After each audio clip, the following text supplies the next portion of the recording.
What is going on, guys? Panther here, and we are bringing you our week 1 battle of low tier mayhem. This week we play our good buddy Obo, and yeah, just really excited, guys. Lots of big things going on just here in my life personally right now. We just moved into a new place. I've got my office set up. Maybe at the end of the battle, I'll give a little tour of it. So this is my first video from my new office, and getting things set up the way that I like still in it. You'll see some boxes still in the background, maybe behind my chair here, but this way, facing this way, is all set up the way I want. Anyways, super excited about that. Hopefully we'll be bringing you lots of live comms from here this season. I actually played this battle from a hotspot on my phone. And I didn't have recording capabilities up, so I have to postcon this battle, and it's actually Owen's recording. So it's from his perspective, so you'll see his team. So if you haven't caught the draft analysis, be sure you check that out first of all, so you can see my team breakdown, the 11 Pokemon that I drafted. You can see my 6 up on screen here. This is a low tier league. So obviously you won't see some of the top threats. I'll just kind of hit on some high level things. It's TERA Captain preview. So you have a TERA Captain on your team. You can TERA into any type. And then you just let your opponent know right before the battle what TERA type you are. So my TERA Captain is Sinistcha. It's a new Pokemon. If you watch my BBR run last season, don't do so well with the new moms. And then Owen actually drafted round 1 Iron Thorns, who is his TERA Captain. Very scary here in this matchup. So coming into this week, and just really coming into this season, I feel really comfortable with my team. It's a lot of comfort bonds. My draft is really balanced, and that's really what I play. Is I play balance. I play bulky offense. The hyper offensiveness of standard was definitely a learning curve for me. As actually BBR is like the worst I've finished in a league, period, in my 8-year draft career. So it's a rude awakening, rude welcome back to draft league. But I'm here and I'm trying to compete here this season. I don't know a lot of these battlers. I do know Owen. Well, there's 2 Owens in the league. I do know Obo, and I know the other Owen. I know Ogilbina. The 3 of us are actually running this league together. But I do know Obo. I've battled him several times. He actually beat me for BBR last season. So I'm looking for some payback here, to be honest. I definitely have a lot of matchups circled this season. A lot of the people that beat me in BBR, I want some revenge against. Like I know I played D-Ray. D-Ray got me this past season. I'm in the league with Viz. I don't think I play Viz, but definitely looking to get some payback there as well. And Ogilbina definitely looking to play spoiler to some of their seasons. But anyways, let's jump into my team a little bit here. I do have the Rotom Heat. Rotom Heat's primarily here to check the Enamor's Therian. I don't want too much pressure on my Tinkaton. My Tinkaton is Stealth Rocks. I don't have Hazard Removal this week. I do have my Noivern. Does not have Defog. So I'm running Boots. I have Boots on my Rotom Heat, so we can come in and sponge hits from the Enamorous. And as you can see, the Enamorous is weakness policy. Of course, I did not know this going into the battle, but Enamorous was a big threat to my team outside of Rotom Heat, so I definitely wanted to be prepared. I definitely thought some type of defensive Enamorous would come, because that was his best check, along with Skeledirge to my Heracross. He actually matched up really good against Heracross. So I played around with the Scarf set. Decided against it. I liked Scarf because it could revenge the +1 Iron Thorns, but I decided to go with a wall-breaking Heracross this week. And, we'll talk about that a little bit later once we get down there. Anyways, got a bulkier pivoting Rotom Heat. My Tinkaton has Stealth Rocks, Thunder Wave, Knockoff, and Gigaton. I did behind T-Wave is just a T-Wave everything. Let Heracross be able to outspeed, and Heracross does a really good job breaking, or even Crawdon. If I get a T-Wave off on something and Crawdon can outspeed it, it just, Crawdon tears this team apart also. I have Noivern. Noivern does have a little bit of bulk to it. I'm primarily specially attacking though. I do anticipate a defensive Skeledirge, so my max special attack Noivern with boots blows it away with Hurricane. Heracross I've already went over. It's Guts, Mega. No, I'm not Mega Horn. I'm Lunge because I don't want to miss. Lunge does enough. Lunge, in particular, Lunge kills Glade. And that's what I needed to do is kill Glade. Everything else I'm really just clicking CC on. Obviously not the Skeledirge, but I have Stone Edge for that. Stone Edge does do, it does 2-hit KO. The Stone Edge also hits an Therian. Just got to hit, you know. That's the only thing. Crawdaunt, Banded Crawdaunt, Banded Jet helps me specifically revenge some things. In particular, Agility Glade. Glade really was scary for my team to go up against. But it did have kind of 4 move slot syndrome here. I feel like it wanted both its dual stabs. Then it had a toss up. Do you want to run knockoff and me try to lure you and be Colbur? But you could also run Leaf Blade for my Slowking also. So Glade was a threat, and Glade's frail, so I wanted a Banded Crawdaunt there to help me pick it off. And then also help me pick off a weakened Iron Thorns also. And then I have Terradark Sinistra. I debated on even bringing Sinistra here, to be honest. He has the Fergaraf, which obviously walls my dual stabs. Fergaraf has Sap Sipper. And then he also has an Alolan Muck. So it was tough me trying to find balance to what I want to try to win with. But I really needed Sinistra, a defensive Sinistra, to help me check the Iron Thorns. So I ended up coming anyways. And then I am Terra Dark and Calm Mind, Strength Sap. And my 4th move is Machagacha. So Terra Dark obviously hits the, or Terra Blast Dark hits the Skeledirge as well. So this is also walled by an Therian, so even more reason why with Machagacha and Terra Dark. So even more reason why I have to keep my Tinkaton and Rotom Heat around. So going into the battle, I really just knew I wanted to lead Noivern. Noivern matched up really good against his team, just in general. If he wanted to lead with an Therian, I have 2 really good answers to that in Tinkaton and in my Rotom. So that's just what I'm going to do. My Noivern is Frisk. I want to scout turn 1.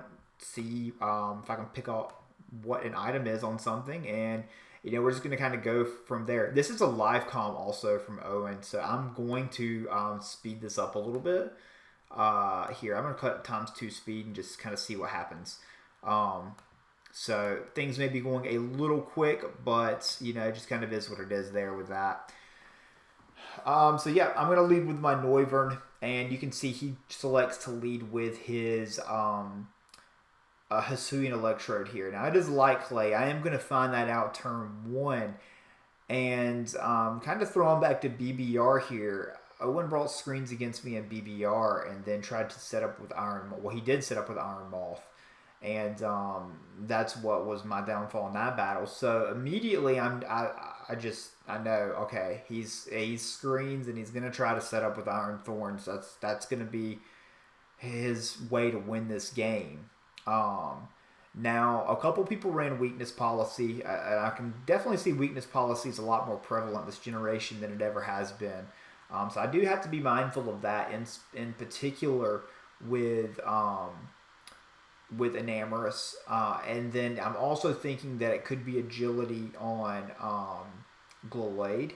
But also in my head, when I'm looking at this team composition here as well, I'm thinking that Fergaraf does do pretty well offensively against me. It could be agility in itself and try to pick up some KOs against me if it's like agility weakness policy. So I'm going to fire off a Hurricane here turn 1. It does massive amount of damage, as you can see.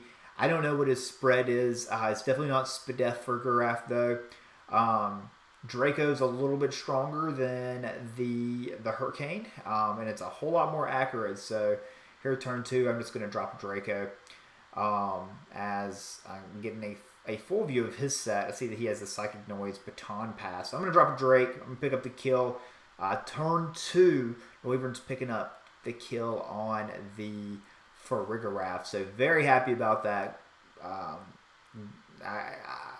watching his side of the battle, because I've watched this and his commentaries in it, I can see why he did it there, since he felt like it wasn't as useful anymore with my Sinistcha being TERA Dark. I really knew that thing would come, though, just specifically to check my Sinistcha. So, yeah, looking at this, even if he has weakness policy, best he has to hit my Rotom Heat is Sludge Bomb. So I definitely with +2 Sludge Bomb on my Spadef Rotom Heat. Anyways, I'm going to U-turn out, and then I have a choice here. I could go into Rotom Heat, or I can go into my Tinkaton to try to get at my rocks. I'm going to do just that. I'm going to go out into Tinkaton, thinking this is my best thing to get in. And I'm really weighing my options here. I decided to go for the T-Wave here on this move, actually, because, like I said, my game plan is Thunder Wave everything, let things get paralyzed. That way Heracross for sure outspeeds him, and then I can go off later in the battle with it.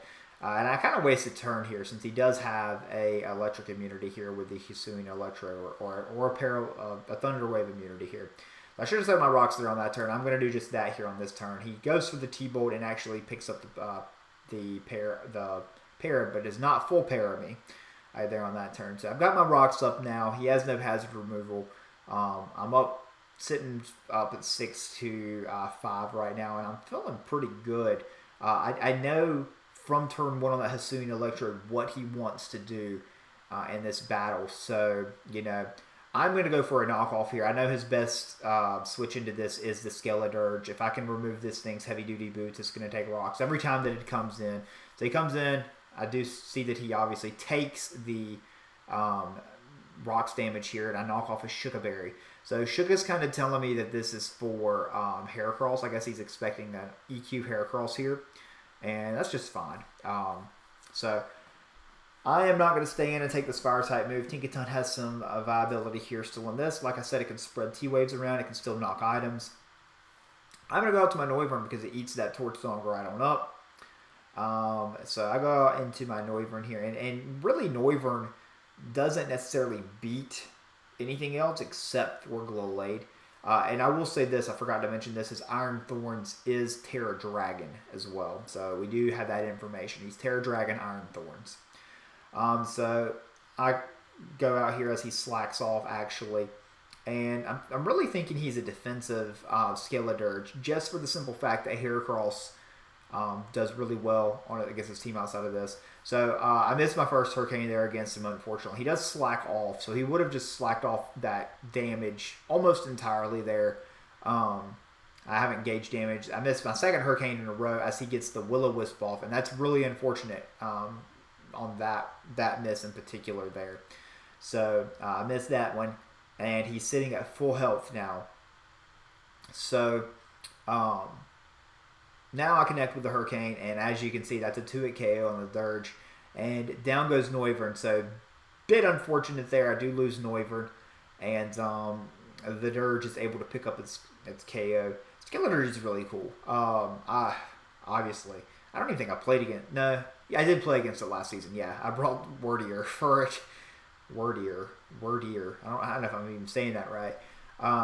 Yeah, Keegan had it in BBR, so this is, only my second battle against it, but it's really fat, and Unaware is a really good ability. Anyways, going to go out to my Heracross here. Stone Edge does pick up the KO if I hit. I did not want to go out into Crawdaunt and this be like some whack max HP, max speed set burns my Crawdaunt. I don't want to lock into Jet. And him be able to set up for free with Iron Thorn. So I'm just going to bank on Heracross is picking up this Stone Edge kill. And that's exactly what happens. Heracross claims his first on the season. We're going to keep the kill tally this season for Heracross going big. Pink Heracross. I love it. I just recently actually played a Soul Silver Nuzlocke. And Heracross is by far the MVP of that run. Soul Silver is the best Pokemon game also. I know that's going to trigger you, Ugalbina. If you hear this, if you're watching, just know Soul Silver Heart Gold is the best generation of Pokemon ever created. But yeah, so in comes the Hisuian Electrode here against my Heracross, and I'm like, okay, is it screen time for him? What is this thing going to do to me here on Heracross? Full HP, is it worth just picking up the kill? And yes, to me it is worth absolutely picking up the kill because Lunge does kill through Reflect. Unfortunately, was not thinking Aftermath. So I do take a little extra damage there, but that's okay because Heracross is meant to stay here for a good time, not a long time. So he picks up his second kill on the season, and feeling pretty good now. He's got a Reflect up. Yeah, he does. He does have the Reflect up, but now does he want to bait the Stone Edge here on a Namorous? What exactly does he want to do? Regardless, I'm not going to stand to find out. So I'm going to switch out here as he pulls the Agility. And this big broadcasting letters, I'm weakness policy. So there ain't no way I'm clicking Bold Switch here. So I do know that this guy likely... He's definitely Stab. He's definitely Moonblast Agility. We've seen Sludge Bomb at this point, and we have not seen Earth Power, but he's going to be Earth Power for Tinkaton. Otherwise, he's walled. So Sludge Bomb's the best he has to hit me. I am able to whittle him down there with the Overheat and then Volt Switch out. Crit doesn't matter there, obviously, on that turn. Volt Switch out because I don't want to be in for Iron Thorns. Because if it's sub, I'm in trouble. I don't know that it's Lum right now, but it is Lum, and it would just set up for free. So I know he's down to Glowblade, and he's down to Iron Thorns. So what do I want to bring in here? What do I want to invite in? And I'm going to go out into my Sinistra because I feel like that's going to invite in the Glowblade. I want to deal with the Glowblade, and then I want to... have that thing knocked out because I'm really more worried about Glowblade I am at this point than I am the Iron Thorns, because Iron Thorns is I can deal with, but the Glowblade I just feel like I don't, especially with the Reflect up. So Reflect is still up. That's something else to keep in mind. I do have Strength Sap on this, so I can just Strength Sap everything back from this Iron Thorns here, which looks really cool, by the way. I have not seen this guy on Wi-Fi yet. He's huge compared to the little Sinistra. Anyways, he's going to pop his TERA, and his TERA Dragon, like I said. I am not going to pop my TERA yet because I don't know what this thing has. I don't, does he have fighting coverage? Like, I don't know what exactly he has, so...